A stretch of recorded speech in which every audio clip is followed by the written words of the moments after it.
MCU's sprawling Phase 4 marches on here in 2022 with the Disney Plus series Moon Knight, headlined by Oscar Isaac and Ethan Hawke. Moon Knight, sometimes referred to as Marvel's Batman, has always been an interesting, hard-to-pin-down outlier in the realm of superheroes. This first episode, which plays like a sly, slapstick mystery, is helped across the finish line by Isaac's fun and rambunctious performance as a bumbling museum employee, Stephen Grant, caught up in a dangerous duel between Egyptian gods. The premiere, like that of WandaVision, asks for patience as it offers very few specifics about poor Stephen's mental state, but Isaac's everyman is such an endearing rom-com style fool that it makes for an enticing introduction to a very unique Crusader.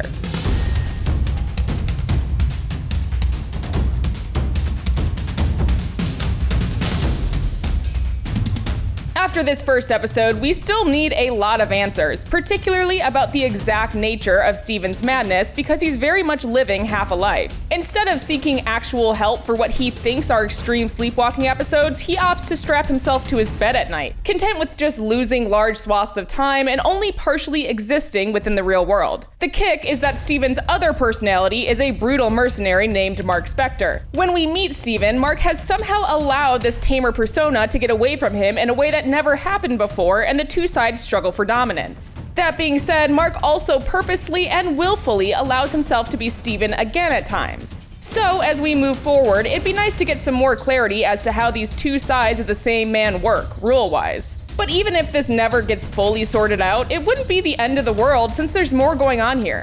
Just the inclusion of it as a wildcard element that helps keep Stephen and us as viewers in the dark initially helps Moon Knight stand out in a good way. This new Moon Knight series is unlike any comic run that's come before it, but given that Moon Knight is constantly reinvented and refreshed, the show is actually kind of par for the course in how the character's been handled. His hallmarks are rather malleable and up for new interpretations, so star Isaac, creator Jeremy Slater, and director Muhammad Diab are seemingly having a blast with this version of one of Marvel's most unhinged heroes. Slater's time as a producer on the Umbrella Academy shines through a lot when it comes to needle drops used to accentuate big, boisterous action scenes highlighting Stephen's particular brand of haplessness.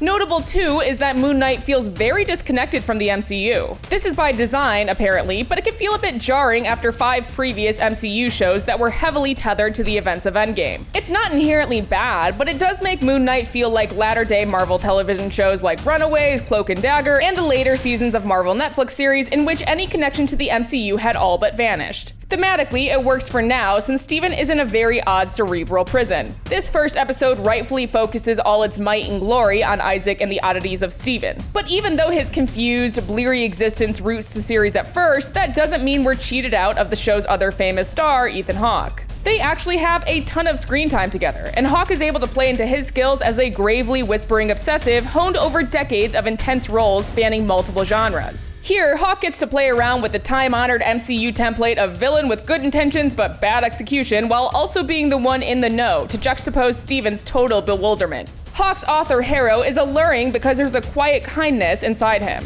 Like all cult figures, he wears the strong charisma needed to attract followers and is the perfect icky environment for Stephen to get weirdly wrapped up in. At the start of Moon Knight, there's little more than Oscar Isaac's Stephen Grant flailing around on a battleground he doesn't, and we don't understand to keep us going. But Isaac's animated efforts as the meeker half of a double-sided man craft what could be a grim ride into a jovial romp. We're left in the dark here, but in a fascinating way, and with 2 solid leads infusing confidence in the crucible to come.